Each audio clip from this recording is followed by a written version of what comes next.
کئی دفعہ ایسا ہوتا ہے ایک ملازمت، ایک تجارت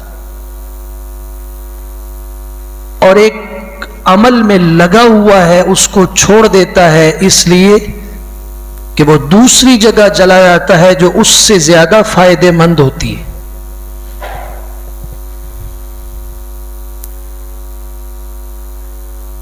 یہی وجہ ہے کہ انسان کی اس فطرت بنانے والے اللہ کے علم میں تھا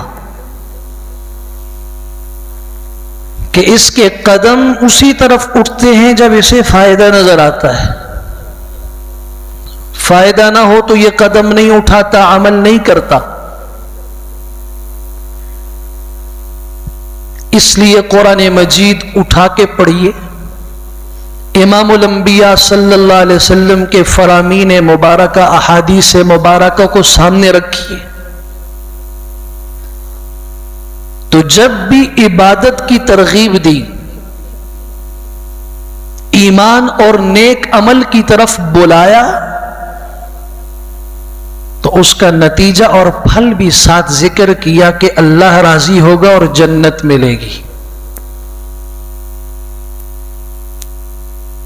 جنت کا شوق دلایا، بار بار تذکرہ کیا، اس کی نعمتیں بتائیں، اور ایسی ایسی چیزیں جن کا کوئی انسان تصور نہیں کر سکتا، یہاں تک کہ ایک حدیث قدسی کے الفاظ ہیں، امام الانبیاء صلی اللہ علیہ وسلم نے فرمایا، اللہ سبحانہ وتعالی فرماتے ہیں،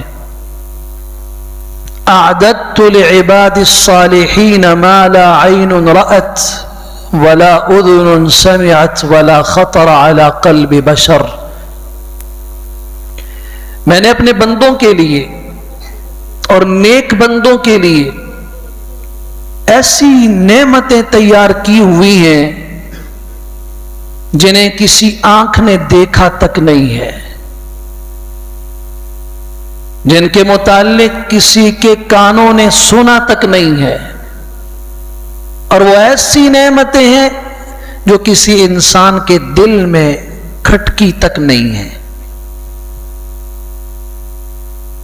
شوق دلایا، کیونکہ فطرت یہ ہے کہ تب کام کرے گا جب فائدہ دیکھے گا۔ آج سردی میں اٹھنا پڑے گا، کیوں یہ اٹھ رہا ہے؟ اسے پتا ہے کہ سردی کی رات میں ٹھنڈے پانی سے وضو کر کے سجدے کے بدلے میں اللہ جو نعمتیں دے گا، کل کو جو نعمتیں مجھے میسر آئیں گی، کل کو جو کچھ مجھے ملے گا میں نے سوچا تک نہیں ہوگا، اس لیے گرمی ہو سردی ہو پیسہ لگانا پڑے، جان کھپانی پڑے، یہاں تک کہ میدان جہاد میں انسان اپنی جان گنوا دیتا ہے، اپنی بیوی کو، بیوہ، بچوں کو یتیم کروا دیتا ہے۔ کیوں؟ اتنا بڑا قدم اٹھا رہا ہے، اس لیے کہ اس کے سامنے ایک نتیجہ موجود ہے جو قرآن نے بیان کیا ہے۔ امام الانبیاء صلی اللہ علیہ وسلم کے ایک خادم ہیں حضرت ربیعہ بن کعب اسلمی رضی اللہ تعالی عنہ، نوجوان ہیں، 16 یا 17 سال کی عمر ہے۔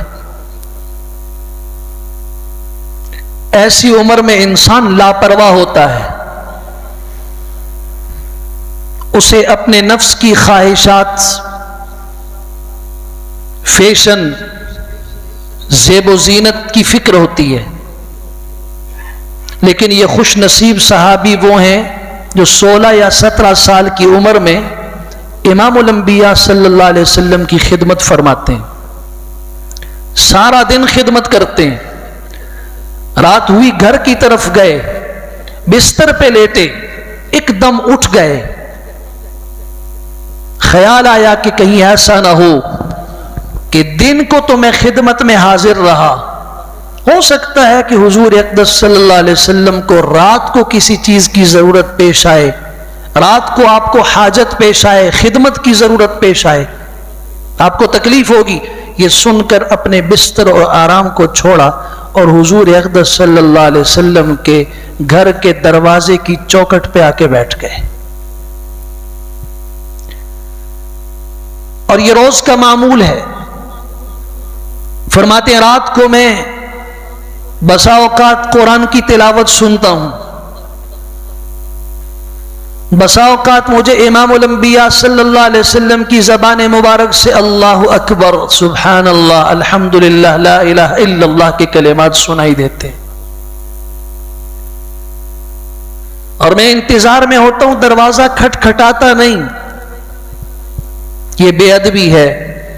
انتظار کرتا ہوں کوئی کام ہوا تو حضور جب دروازہ کھولیں گے تو میں کھڑا ہو جاؤں گا کہ کس چیز کی ضرورت ہے، میں خدمت میں پیش کر دیتا ہوں۔ یوں راتیں گزر جاتی تھیں اور میں اس انتظار میں تھا کہ ابھی حضور مجھے بلائیں گے۔ یوں کرتے کرتے میں تھکی ہوئی بدن کے ساتھ، تھکے ہوئے جسم اور جان کے ساتھ سو جایا کرتا تھا حضور اقدس صلی اللہ علیہ وسلم کی چوکھٹ پہ۔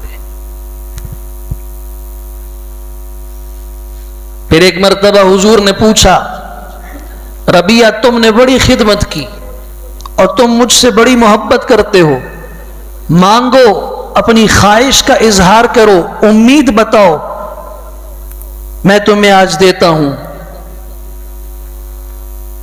فرمایا کہ مجھے سوچنے کا موقع دیجیے، میں جلدی نہیں کرتا۔ سبحان اللہ، ہو سکتا ہے کہ مجھے جلد بازی میں کوئی ایسی چیز مانگ لوں، بعد میں پچھتاوا ہو، اس لیے مجھے سوچنے کا موقع دیجیے۔ آپ نے مجھے یہ آفر دی ہے تو میں کوئی بڑی چیز مانگوں گا۔ ایک دن گزرا،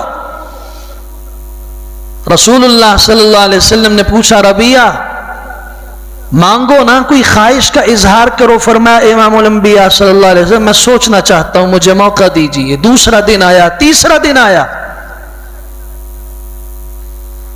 اب تیسرے دن جب حضور صلی اللہ علیہ وسلم نے پوچھا، ربیہ بتاؤ کوئی خواہش ہو، تم نے کچھ سوچا، کیا چیز تمہیں چاہیے؟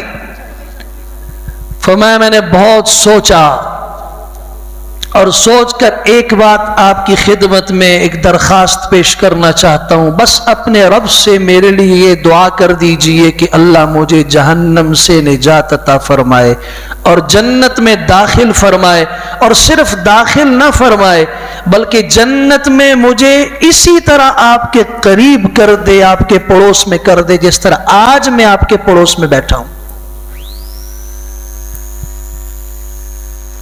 حضور اقدس صلی اللہ علیہ وسلم نے فرمایا، یہ دعا تو میں مانگ لوں گا، او غیر ذالک، اس کے علاوہ کچھ اور؟